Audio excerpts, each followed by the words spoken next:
¿En qué consiste la charla La Argentina? ¿Cambio profundo o experimento fallido? Antes, Marina, para presentar la charla, viene un video institucional. Jesús, va.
Una empresa innovadora y referente en servicios agropecuarios con enfoque en la excelencia y calidad.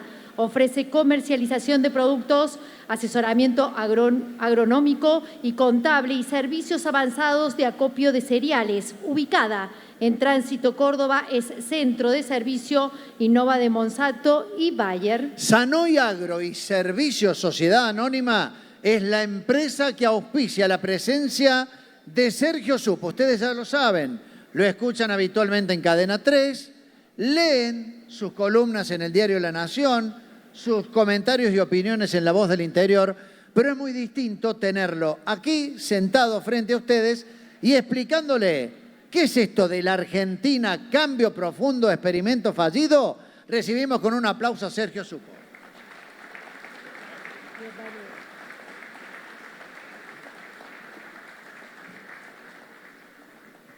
Hola, muy buenas noches.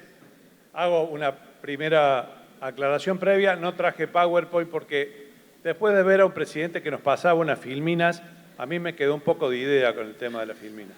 Entonces, prefiero que conversemos un rato sobre política, naturalmente, sobre la dimensión de las cosas que hemos hecho, porque el año pasado hemos tomado una decisión colectiva, los argentinos, que termina siendo un cambio profundo, un cambio muy drástico en la vida pública que compartimos. Más allá de quien haya votado cada uno el año pasado, en ese infinito festival de elecciones municipales, provinciales y nacionales, que empezó en febrero y terminó en noviembre. Somos, lo digo esto entre paréntesis, el único país que tiene un calendario tan delirante como tiene la Argentina política, que organiza elecciones todos los domingos durante un año. No hay ningún país en el mundo que tenga este calendario electoral dislocado que produce enormes gastos, inexplicados gastos, nadie termina de saber de dónde sale la plata, que pone en tensión y ocupa el 100% de la atención de todo el sistema político, desde el pueblo más pequeño hasta la discusión sobre la presidencia de la Nación. Bueno, vamos a tratar de responder el dilema que nos planteamos en el título de la charla, pero yo, en primer lugar, quisiera arrancar tratando de dar un pequeño contexto, rápidamente, un contexto político internacional. ¿Se escucha bien? No, yo me alejo del micrófono, así que ya lo voy a aprender a manejar. Decía que es importante, en primer lugar, confirmar, yo creo que ustedes lo saben, que todo lo que nos pasa a los argentinos le está pasando casi al mismo tiempo en otros muchos países. O pasó hace un tiempo, está pasando o está por pasar. O sea, nosotros no somos especiales. La única especialidad que hemos tenido en los últimos, especialmente 50 años, podemos discutir los años, es ser el país que genera una decadencia consecutiva y que explica también la decisión del año pasado. La decadencia de la Argentina tiene una larga historia, desdichadamente, y se puede explicar en términos políticos, pero fundamentalmente en términos de política económica. Pero es importante que repasemos rápidamente el contexto internacional para que encontremos algunas explicaciones, no solo nuestro enojo, nuestro hartazgo, que explicaron el resultado electoral del año que viene. Estamos en un escenario de conflictos y de guerras todavía inconclusos. Ustedes me dirán, siempre hubo guerras. Sí, es verdad. Estas dos guerras que estamos atravesando, los dos conflictos armados que estamos atravesando, son especialmente significativos. El conflicto de la invasión rusa a Ucrania, que ha puesto en discusión la seguridad en Europa, ha puesto en discusión la energía con la que se abastece el principal país de Europa, Alemania, además del crimen político que Rusia comete respecto de otro país que es Ucrania. Una guerra que muy probablemente gane Rusia, muy probablemente gane Rusia, pero todavía no tiene final. Y quizá haya que esperar a que cambie el gobierno en los Estados Unidos para ver cuál es la política norteamericana respecto de esa guerra, que puede ser decisivo. Un conflicto que ha puesto en tela de juicio a la principal alianza militar del mundo, que es la OTAN, que no termina de resolver cómo ayuda y con qué intensidad a Ucrania respecto de Rusia. Está también el conflicto que arrancó en octubre y que todavía continúa en Israel y Palestina.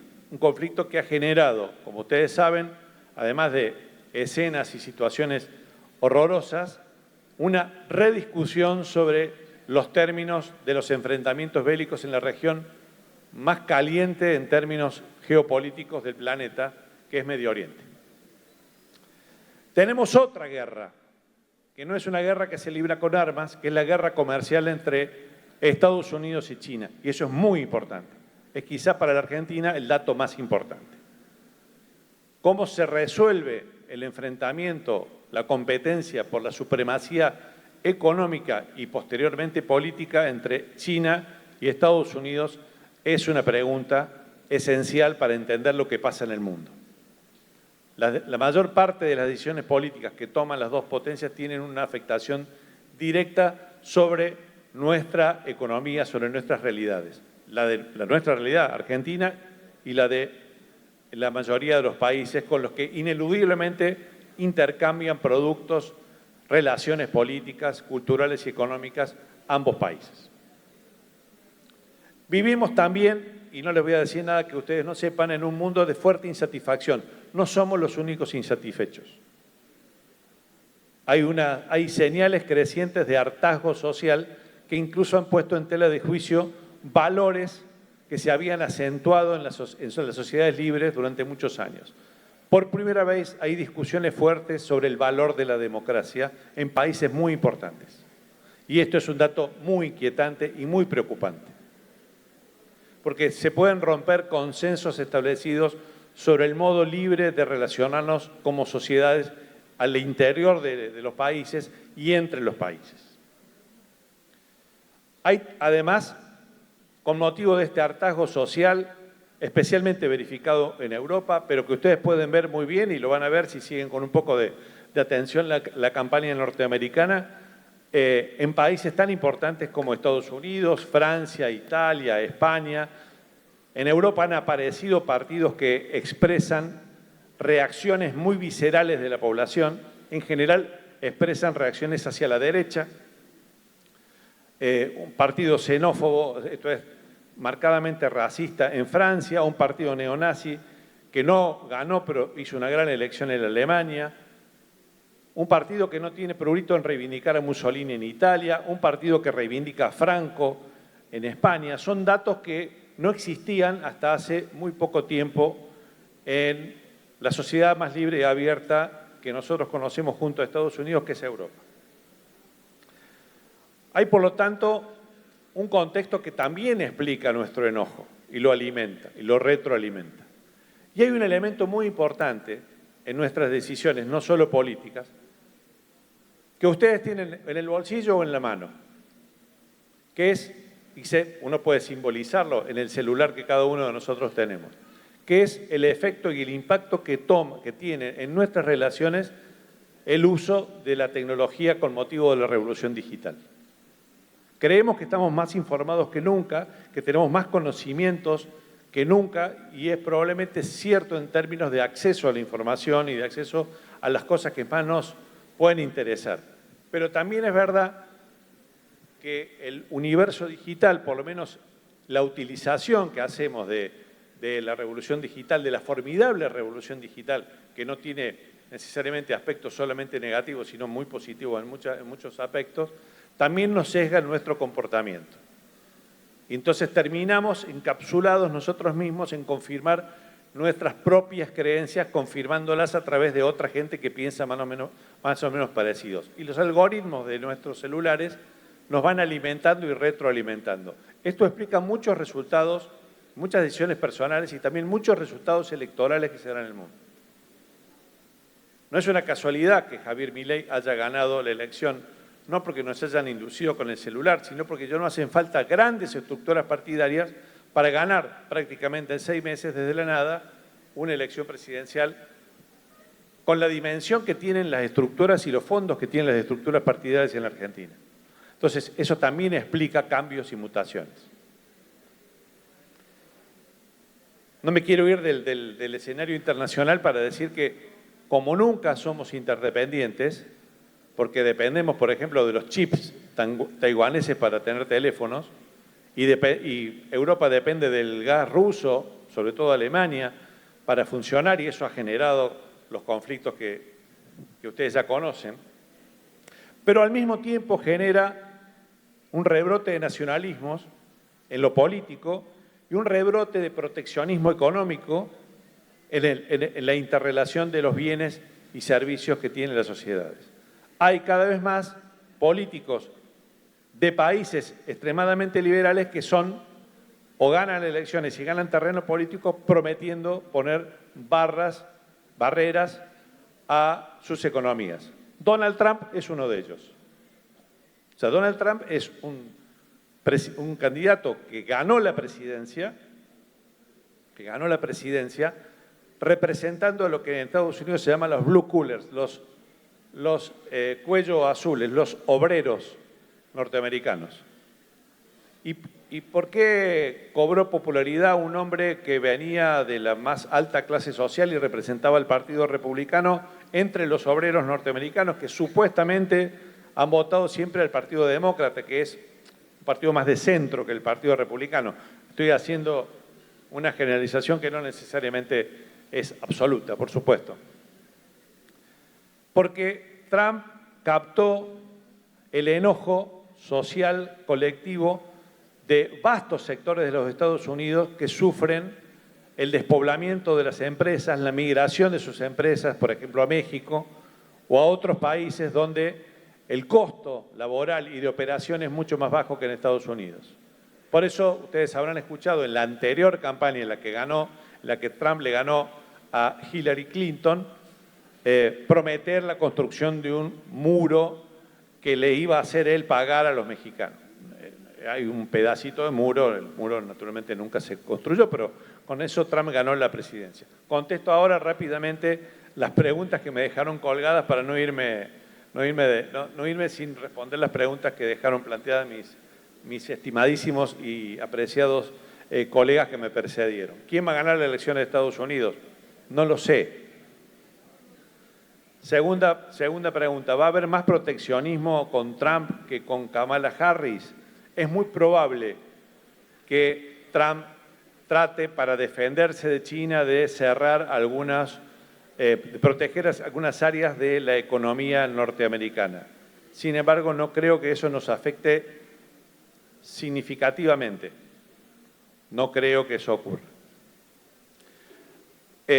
Han ocurrido en la campaña, y me detengo un segundo para hacerles notar que han ocurrido en la campaña norteamericana, que es naturalmente la elección más importante por la preeminencia que Estados Unidos tiene, han ocurrido cosas extraordinarias que no habíamos visto todas acumuladas juntas. En primer lugar, un presidente que es retirado de la carrera presidencial tarde, cuando faltan muy pocos meses, las elecciones son en noviembre, cuando ya se habían recaudado los fondos, porque en el primer debate de la campaña electoral quedó evidenciado que Joe Biden no está en condiciones cognitivas para llevar adelante una segunda presidencia. Es muy llamativo que esto haya ocurrido, porque perfectamente los problemas cognitivos de Biden estaban a la vista de todos y especialmente del propio Partido Demócrata. No termino personalmente de explicarme cómo hace un año no se juntaron los 5 o 6 principales dirigentes del Partido Demócrata y le dijeron al presidente, mire, presidente, usted no puede ser candidato porque tiene un problema de senectud.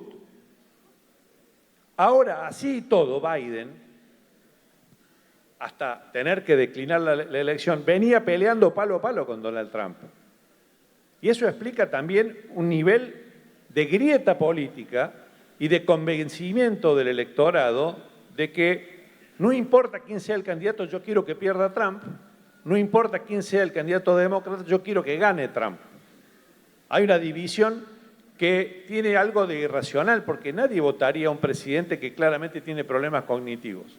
Sin embargo, Biden se retiró de la campaña siendo competitivo, podría haber sido muy competitivo, por supuesto quedó al desnudo y se hizo inviable, pero con esa misma lógica podemos decir que Kamala Harris, que va a arrancar, que es la vicepresidenta actual, que va a arrancar naturalmente en desventaja con Donald Trump, no está completamente eliminada. Las encuestas no la han desestimado por completo. Por supuesto, Trump tiene ventaja, o aparentemente tiene ventaja, porque está más instalado, etcétera. Pero eso no quiere decir que la elección esté terminada. Otro hecho excepcional ocurrió con el atentado en contra de Donald Trump. Un verdadero milagro, una cosa extraordinaria que ni en una película la podrían haber hecho mejor. Y hay gente que cree que él se inventó el atentado.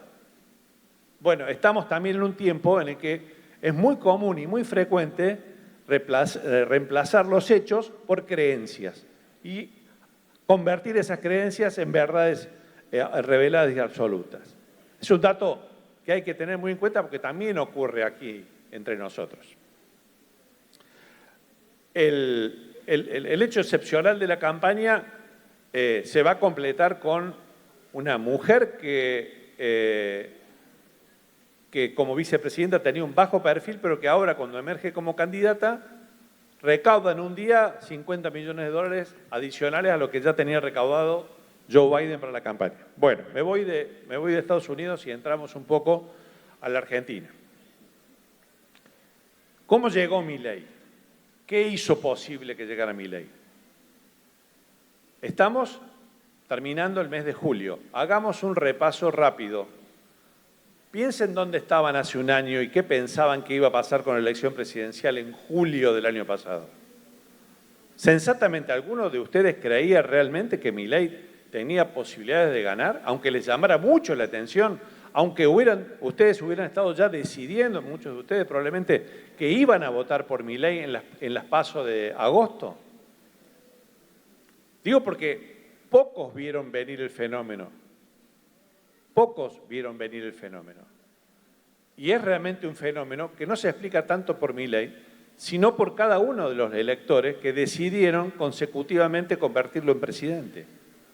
Y esa es, me parece, el principal capital político sobre el que Milei tiene la oportunidad de gobernar, que es la siguiente. Hay una convicción profunda de más de la mitad de los argentinos de que las cosas tienen que cambiar fuertemente, radicalmente. Y eligieron explícitamente a alguien que denunció el sistema político y que claramente se sabía, porque no engañó a nadie, que no tenía equipo, que no tenía experiencia previa y que, por lo tanto, venía incontaminado. Lo que a primera vista puede ser un problema, en realidad él lo convirtió en una virtud. Y entonces cuando empezó la serie de elecciones nacionales, que fueron 3, las PASO de agosto, la primera vuelta de octubre y la segunda vuelta, el balotaje de noviembre, Milei concentró en las 2 primeras elecciones esa expresión fuerte, radicalizada, en un 30% del electorado. Y al mismo tiempo, la otra gran alternativa de poder, que era Juntos por el Cambio, ¿se acuerdan que había un partido que se llamaba una fuerza que se llamaba Juntos por el Cambio? Bueno, en esa fuerza, quienes decidieron optar o elegir y quedarse votando en Juntos por el Cambio, eligieron a la más dura de los 2 candidatos. Se quedaron con Patricia Bullrich, que proponía más o menos lo mismo que Milei, pero era como una segunda marca, en términos del enojo social que los argentinos tenían y con los que fueron a votar y con la voluntad de cambio que todavía hoy expresan. Ahora vamos a ver cómo le va a Milei en los sondeos de opinión pública y cómo se ha mantenido, si es que se ha mantenido.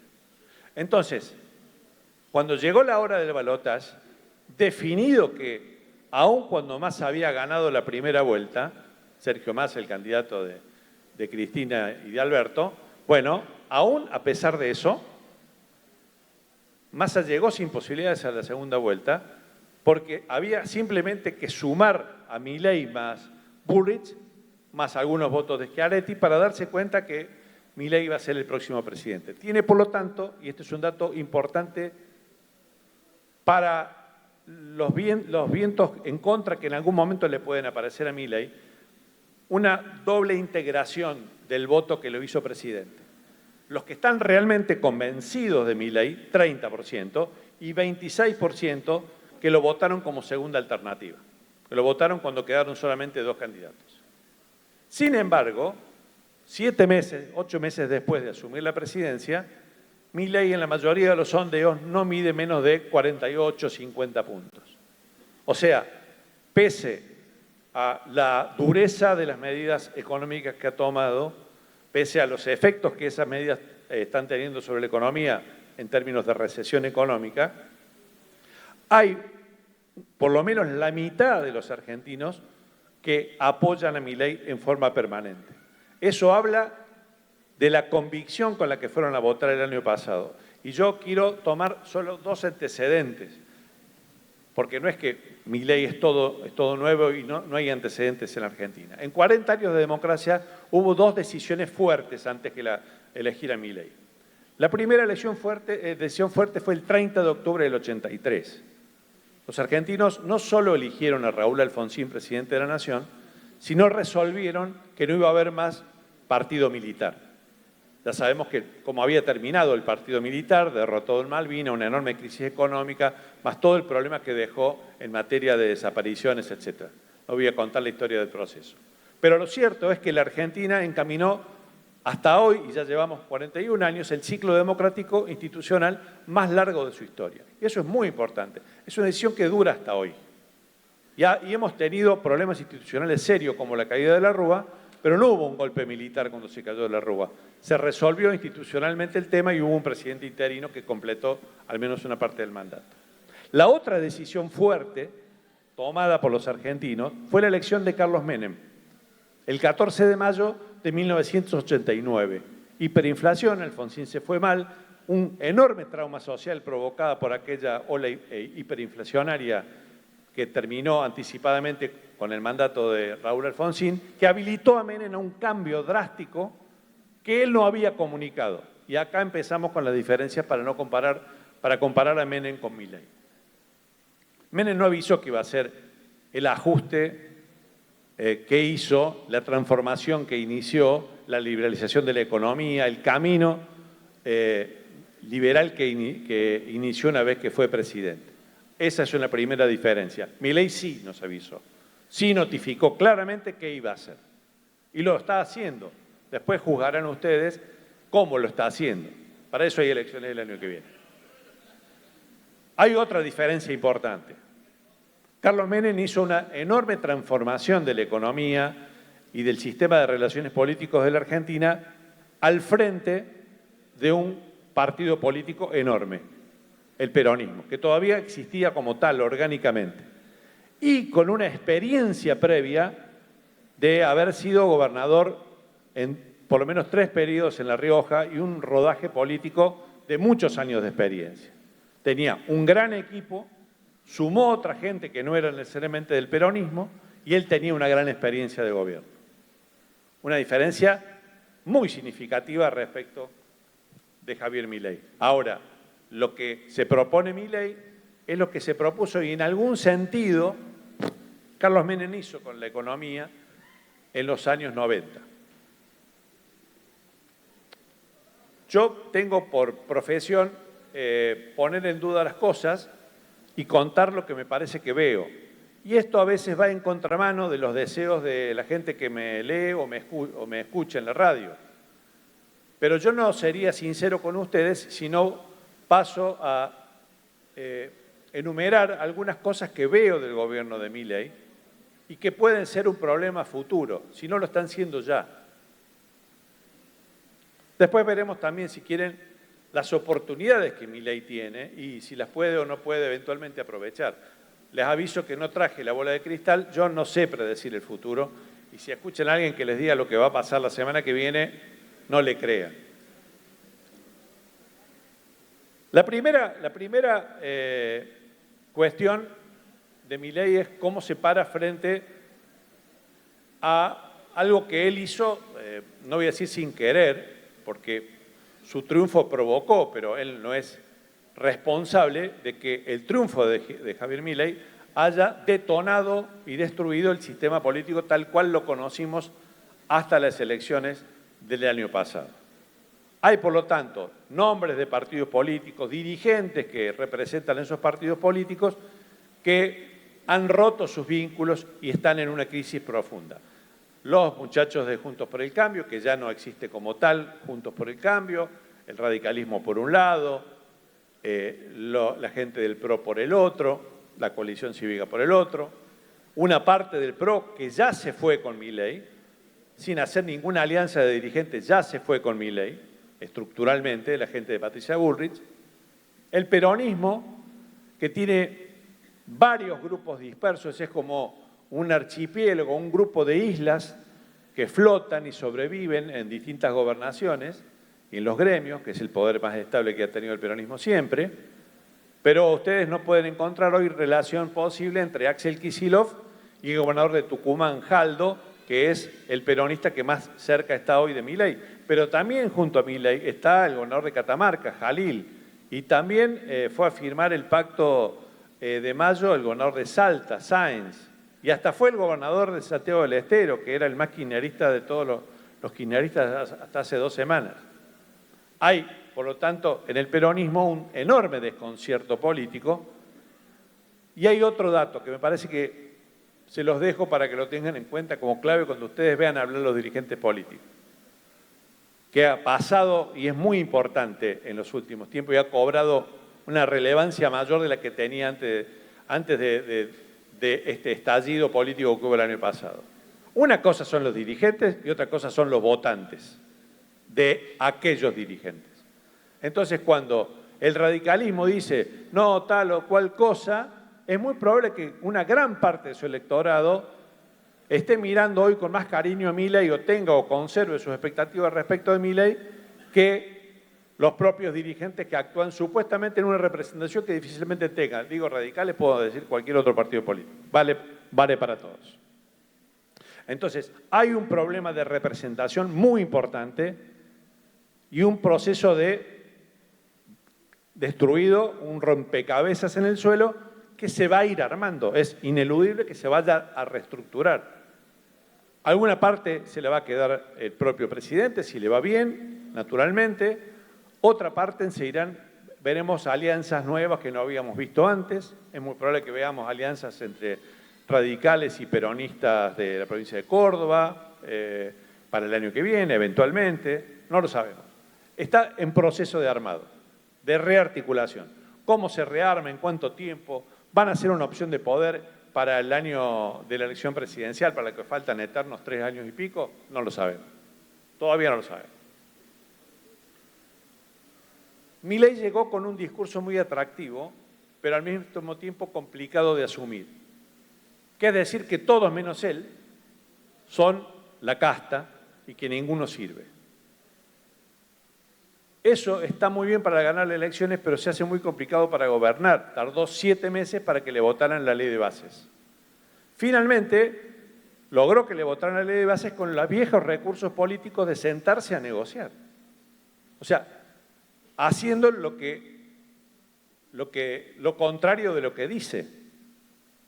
Pero consiguió una agenda, que es la ley de bases, importante y significativa. Ustedes me dirán, bueno, pero le sacaron un montón de cosas a esa ley. Sí, pero es una agenda tan grande que si la llevan adelante, Milei va a tener habrá hecho una hazaña extraordinaria en materia de gestión, porque lo que se propone Milei es para varios gobiernos, no necesariamente para Milei solamente. Hay, sin embargo, señales que Milei no pudo derrumbar. Derrumbó varias. Volteó con posteos de Twitter a varios dirigentes políticos, les hizo perder posiciones en las encuestas, como a Martín Yarlora en enero, por ejemplo, etc. Pero, sin embargo, no quebró la convicción de la gran mayoría de los argentinos de que la educación pública es un bien necesario. Por eso tuvo que recular cuando salieron miles de personas a defender la educación pública universitaria, que es el camino esencial que todos soñamos para nuestros hijos, que puedan educarse y tener un futuro. Un valor que está entre ustedes y que compartimos en todo el país. Tuvo que frenar y mirar que había mucha gente, en el mejor momento de Milei. Entonces, no es que le han dado un cheque absolutamente en blanco al presidente. También hay señales que le avisan que hay límites que quizá no deba o no pueda cruzar. Milei tiene un estilo violento de relacionarse. Es muy atractivo. Comunica muy bien. Es lo esencial de su capital político. Ahora que mide bien es fantástico. Pero si tiene algún sobresalto en el camino, como cualquier presidente puede tener, una tormenta económica, una crisis de seguridad, lo que sea, le va a hacer falta interlocución política. Y es muy difícil que esa gente, que por ahora lo ayudó porque le conviene, hablo de los gobernadores, por ejemplo, le dé una mano cuando lo vean flaquear. Y acá hay un dato. La mayoría de la vieja clase política argentina, muchas que elogian en público a Milei o se sacan fotos con él, especulan con que Milei se caiga. Especulan con que le vaya mal. Creen que se va a caer. No digo que estén conspirando contra él. No estoy diciendo eso. No puedo afirmar semejante cosa, aunque hay algunos que sí lo pretenderían hacerlo por no les da el cuero todavía. Pero hay gente que mira a Milei como un cuerpo extraño en el sistema político argentino. Un cuerpo que les gustaría retirar en algún momento. Por supuesto, va a depender mucho de la gestión de Milei. Y acá tenemos otro punto que yo tengo la obligación de señalarles, porque no estoy deseándole ninguna desgracia al presidente. Pero hay que decir, todos lo sabíamos, que Milei no tiene equipo. Tiene un equipo muy limitado, muy reducido. Hay áreas enteras del gobierno donde no hay todavía un funcionario. Las decisiones del gobierno las toma una persona que tiene ninguna experiencia política previa. A lo mejor conviene, y muchos argentinos votaron pensando, es mejor que no tenga ninguna experiencia política previa, que es la hermana, Karina. Karina es la mujer más poderosa de la Argentina hoy. Y el dirigente político más poderoso de la Argentina después de su hermano hoy. Y si lo ponemos en términos históricos, es la mujer más importante después de Cristina Kirchner. No la estoy comparando con Cristina Kirchner, pero en términos de acumulación política, en el presente, estos meses, Cristina fue líder política durante décadas, o sea que no la podemos comparar absolutamente, entiéndanse lo que digo, pero claramente tiene un gran poder político. Y lo usa en forma dura. Algún funcionario que se le cruza, lo echan. Y ya van varios despidos consecutivos. En un equipo en el que no sobra gente, más bien al contrario, faltan todavía lugares. Es interesante ver cómo los políticos que llegan al poder lo llevan adelante, lo administran. Yo puedo contarles dos experiencias visibles de presidentes, antagónicas. Néstor Kirchner era un obsesivo del poder y manejaba personalmente todas las cosas. Trabajaba o estaba en su despacho muchísimas horas al día. Centralizaba todas las decisiones. No le dejaba pasar nada a nadie. No estoy haciendo juicio de valor positivo ni negativo.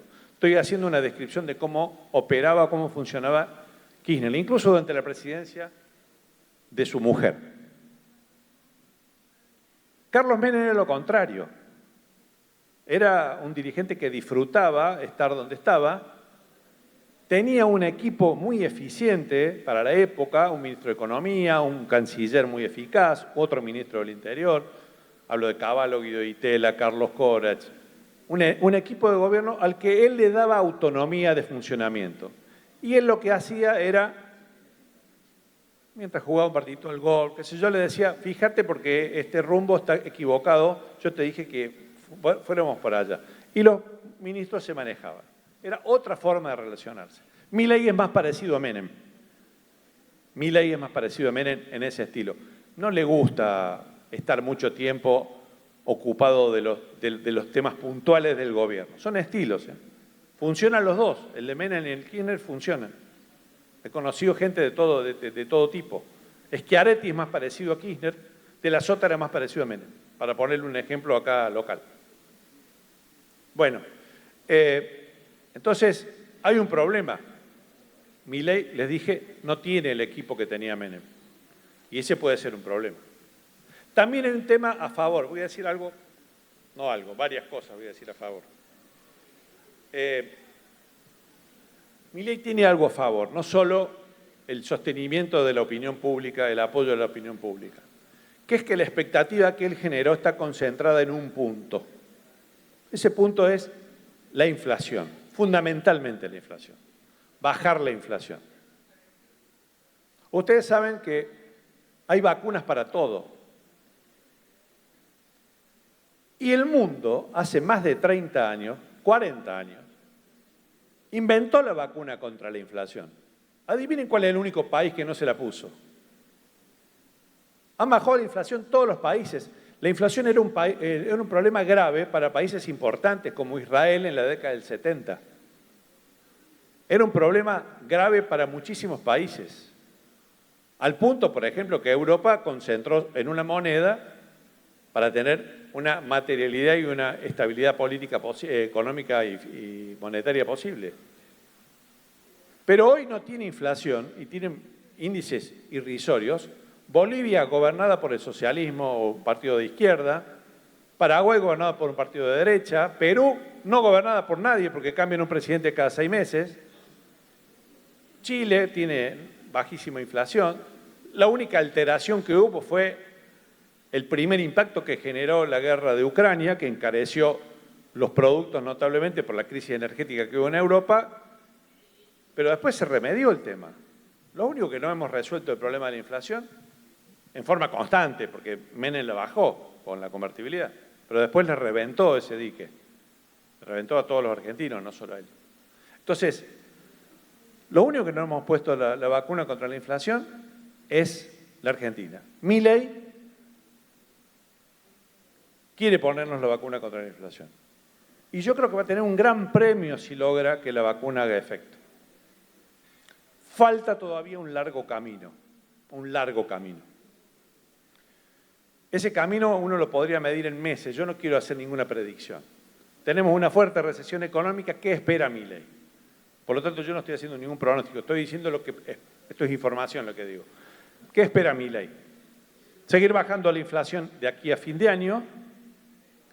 A fin de año ver si hay algún nivel de recuperación de la economía y que esa recuperación de la economía se note no solo en los pueblos de la zona productiva central del país, donde ya sabemos que un bienestar, una situación de bienestar del agro genera una actividad económica razonable, sino en los grandes centros urbanos del país, donde es mucho más complejo reactivar la economía porque hace 50 años, 60 años que tenemos un modelo productivo agotado, industrial agotado, que es lo que explica el desastre del conurbano bonaerense y también en gran medida los bolsones de pobreza que tenemos en las otras grandes ciudades de la Argentina, como Córdoba o Rosario, por ejemplo. Entonces, Milei espera que termine el ciclo recesivo, empiece a reactivarse un poco la economía y con eso quienes lo votaron le renueven la expectativa para el año electoral que viene. Usted me dice, ¿a quién le importan las elecciones? A los políticos les importan las elecciones. Y a Milei también porque es un político. A nosotros nos queda lejísimo, a la gente de a pie nos queda lejísimo en las elecciones. A mí me toca cubrir los temas, a lo mejor las vivo un poco más de cerca, pero yo sé que a la gente no le importa que yo hable acá de qué va a pasar el año que viene en las elecciones. Pero Milei espera que si reactiva la economía, siembre una nueva esperanza y llegue a las elecciones de medio término, donde normalmente los argentinos son generosos con el presidente que está, porque es una forma de, bueno, le dimos la posibilidad de que arregle estos, le renovemos el crédito. Ese es a lo que juega Milei y es muy razonable que lo haga. Que lo consiga es otra cosa, porque este es un país que ya conocemos. Un dato muy importante y con esto termino. En la convicción con la que los argentinos votaron, no sé cómo estamos de tiempo, sí. En la convicción, si quieren abrimos después, Julio, para alguna pregunta. En la convicción que los argentinos tienen de cambiar, está la vigencia de Milei. Una pregunta que nos hicimos mucho el año pasado, los periodistas, los analistas, es ¿cuánto está dispuesto el argentino a sacrificarse, a hacer un esfuerzo significativo para que esto se reencamine? Estaba claro que había que hacer un ajuste y cualquier presidente que ganara aún más iba a hacer un ajuste. No podemos decir qué hubiera hecho, pero claramente iba a hacer un ajuste. Milei avisó que iba a hacer un ajuste y celebra que haya hecho el ajuste, dice él, más grande de la historia de la humanidad. Es incomprobable el dato, no importa. Pero él está marcando que está cumpliendo con una promesa. Y los argentinos, en buena medida, con un enorme sacrificio, muchos de ellos, están bancando y sosteniendo al presidente. O por lo menos tiene una masa crítica importante que lo sostiene. El problema que tiene Milei, o que puede llegar a tener Milei, es que no tiene contexto político y no ha sumado todavía volumen político en los actores políticos decisivos de la Argentina. Y con esto termino. Una de las variables más importantes que impiden los cambios en la Argentina no son necesariamente los dirigentes políticos. En todo caso, ellos son sus representantes. Hay actores económicos muy relevantes de la Argentina que viven de la teta del Estado y no la quieren soltar. Mauricio Macri lo definió alguna vez explicando algunas de las reuniones que él había tenido con sus amigos que eran empresarios como él. Cuando él era presidente decía, bueno, al final de la reunión siempre me preguntaban, pero la mía está, ¿no? Bueno, hay muchos sectores de la economía, entre los que naturalmente el campo no está, el campo es el que la pone todo el tiempo, que viven de la teta del Estado. Grandes empresas que viven de la teta del Estado y que son factores que impiden la transformación. Que cuando Milei quiera abrir la economía, desregular la economía, le van a poner un montón de palos en la rueda. Ya se los están poniendo. Ese es un desafío y un problema para Milei, porque, como les digo, no tiene volumen político en términos de equipo y no tiene gestión todavía como para llevar adelante la enorme tarea de desregular un montón de actividades económicas, burocráticas que tiene hoy la Argentina. Abrimos para algunas preguntas, no los quiero demorar. A ver, quiero quien decir, tenga... Sí. perdón. Dale. Tenemos micrófono para quien quiera hacer alguna consulta a Sergio. Aprovechemos ahora, ¿eh? Después, ya cuando él esté en la radio, nosotros estemos del otro lado de la radio, no vamos a poder preguntar tan directamente. Así que aprovechemos ahora. Bueno, ha sido muy claro, Sergio. Yo creo que no hay preguntas precisamente por eso. Acá la gente de Acipro. ¿Puedo preguntar yo? Por supuesto. Dejaste claramente expresado cuáles son los pros y los contra. Por ahí hemos visto cierta dirigencia y hablaste del interés político que tienen algunos gobernadores o algunos opositores que están ahí jugando del lado de Milei. Si a Milei le va mal, a esa gente, por ejemplo, al mismo Yarlora, a Rodrigo de Loredo, a Luis Juez, ¿les va a ir mal por respaldar un proyecto que en una de esas está ahí o que pueda llegar a fracasar? A ver, esa es otra cuestión que probablemente haya cambiado en la Argentina, porque nos hemos acostumbrado que al presidente no peronista que estaba en el poder le iba mal, ¿y quién volvía? El peronismo. ¿Está en condiciones hoy el peronismo de volver? ¿Con quién? Entonces, yo no sé si la ecuación, porque falta saber cómo se rearma el sistema político. Es muy probable que algunos de los que nombraste vos terminen directa o indirectamente siendo aliados electorales el año que viene de Milei. Es probable. No sería raro que gobernadores como Puyaro de Santa Fe o como Yarlora terminen haciendo alguna cosa que no le... Es muy difícil la elección para los gobernadores que contra Milei, si Milei llega bien, porque la elección de medio término es un plebiscito. Uno vota a favor o en contra de cómo le va el gobierno. Si te gusta el gobierno, lo votas.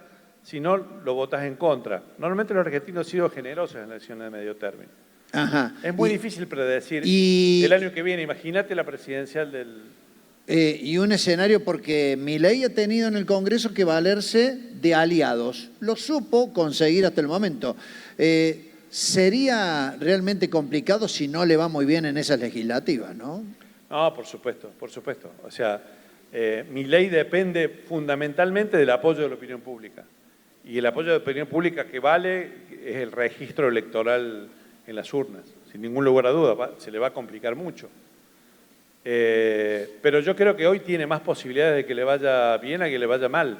Va a depender mucho de la calidad de la gestión que tiene, mucho, y de cómo administre problemas de una dimensión muy grande, como el problema financiero que tiene ahora y la desconfianza de los sectores financieros que hace 15 días le están poniendo en duda al ministro Caputo. Si puede conseguir la inflación cero que dice Caputo antes de fin de año, seguramente que le va a ir bien. Sí, el tema es si luego de la inflación cero viene un momento de reactivación económica. Crecimiento. Porque, digamos, vos podés conseguir la inflación cero, pero a un costo impagable para muchos sectores.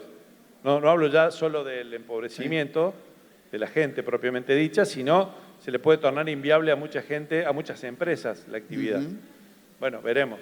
Es muy difícil predecirlo. Por eso dije, yo no tengo la bola de cristal. No le crean a los que les dicen va a pasar tal cosa la semana que viene, porque en política hablo, obviamente.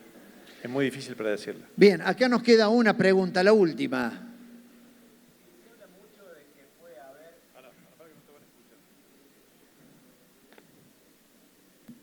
Se habla mucho de que puede haber un quiebre, un cambio cultural después de esta elección. O sea, más allá de que a Milei le vaya bien o mal, si le va mal, no volvería el sistema anterior.